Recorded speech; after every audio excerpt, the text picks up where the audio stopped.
My name's Fabian Hamilton. I'm a Member of Parliament for Leeds North East. You're probably wondering why there's two bikes in the picture.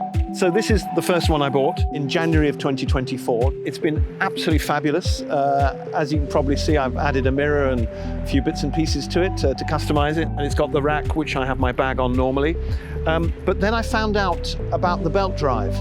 I had a test ride of the belt-driven bike, and I was incredibly impressed. This bike, I know, is a little bit lighter because there's no gear set on it. I describe it to people as belt-driven with an automatic gearbox. So people say, oh, bike with an automatic gearbox? And I thought, you know what, I'd love to upgrade to that. And I'm really looking forward to now riding this one because the weight is everything, and it's going to be a lot easier not having to change gears. So it's going to be fabulous.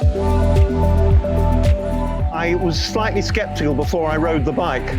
I wasn't sure how the two gears were going to work, but you know, they work incredibly well. And when I tell people there's an automatic gearbox on this, they don't believe me. But it's incredibly efficient. Politics goes back to my late father. In '66, he was adopted as a Liberal candidate for Wandsworth, and I accompanied him as an 11-year-old boy, knocking on doors, listening to what people had to say, and being absolutely fascinated by it. And that's started my political journey.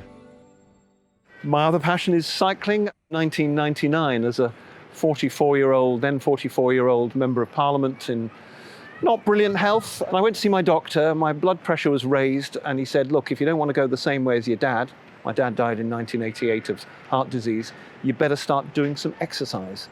I'd sort of last cycled when I was a teenager, and I thought, yeah, I can ride a bike. That sounds like a good idea. And from then on, I managed to get fitter and fitter, doing circular tours of my town that I lived in and getting a bit further. And then one day, about a year later, I decided to take the bike to London and do my commute. About 18 months ago, I was doing a bit of investigation as chair of the All Party Parliamentary Group for Cycling and Walking. And I just wanted to know a bit more about folding bikes and about electric bikes. I'd never ridden an electric bike before. And I came across your website, the Estarli website, and I thought, this is brilliant. And the graphic design appealed to me as a former graphic designer. The photography was excellent. The videography, which I'm not a videographer, I don't do film work, but I recognized how good it was. But more importantly, the technology that went into the bikes and the prices. So that's how I got interested. And I thought, you know what, I know how bikes work. I build them myself. I'm going to just order one through the Cycle to Work scheme, which I'd never used before, but which we are all entitled to use. And that's what I did, and that's why I put my order in. The brakes are much better as well. I love the hydraulic brakes, are always better than cable discs. And these work noiselessly, and they're really efficient. It's a much more comfortable bike to ride. It's been a huge benefit, as I say, to getting from A to B. And very often as an MP, I have to go to lunch or dinner or to events outside the estate. And rather than go on the underground, I go on this. I love using it. It's my commuting bike of choice. So I used to come down on my lightweight carbon 700C based Di2 road bike, which is a fancy bike with the drops. And it's very lightweight. But I found it's a great bike, and I do sometimes use it.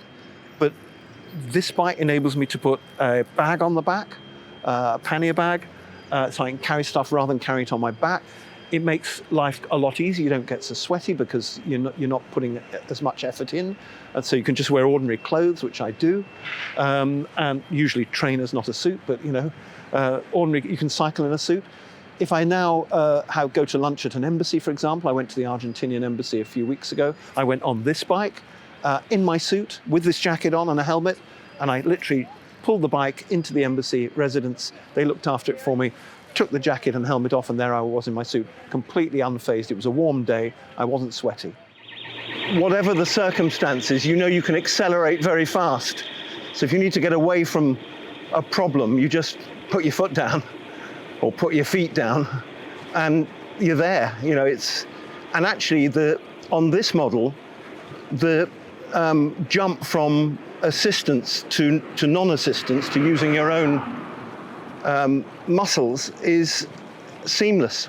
Interestingly, my motorcycle is electric, and it's belt driven, not chain driven. So I've had experience of belt-driven vehicle, two-wheel vehicles. Now, obviously, an electric motorbike is different to an electric bicycle, but the principles are much the same. And actually, it kind of looks much the same. And I know that belt drives are more reliable, less prone to getting clogged with dirt, less prone to snapping or breaking. They don't need oiling, as far as I'm aware, at least. So there's lots of advantages. They're much lighter as well. So that's why I'm looking forward to a belt drive. By the way, the display is really excellent. What I love is the sort of rev counter that tells you how much juice you're using. That is really good. So my normal riding mode is usually 2. That's where I start off when I set off. Then I sometimes go up to 3. If I'm in Leeds, it's 3 or 4. I rarely use 5 and I rarely use 1. 2 will conserve the battery quite nicely and I'll get more out of it. The mirror is interesting. A lot of cyclists sort of balk at you when you say, I'm going to put a mirror on my bike, but I'm a motorcyclist as well. And actually, the lesson from motorcycling is always look what's behind you. And it's much easier than doing this, because you can concentrate on what's in front of you and see the mirror. So these are very good, actually. They're very clear. It's a fantastically good bike, and to be honest, I wouldn't be trading it in if I hadn't seen the new one. Being somebody who's from a graphic design background, sort of shape and style is quite important to me. So what I loved was, on a very superficial level, the way that you've burnished the welds on the frame. And I think it just makes it look much more stylish. The colour, of course, is great. It's a really good colour. I chose the metallic dark grey, but this is even better. And I love the writing in this sort of mustard yellow as well. There is a drive to try and manufacture more and more products and design more and more products here in the UK, things that people use all the time. And I'm not a chauvinist, I'm a realist. I recognise that China's done the world a lot of favours, Japan, Thailand, Vietnam, a lot of places where labour's a lot cheaper and the manufacturing processes are just as good. But it would be nice to onshore things rather than offshore things. And I think what Estarli's done, designing products here in the UK, assembling and sourcing as much as they can from the UK, I think this is absolutely brilliant. It provides jobs, it provides expertise and know-how.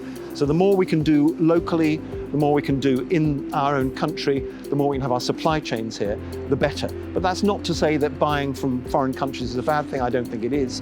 But I think we should do it in a more rational and sustainable way.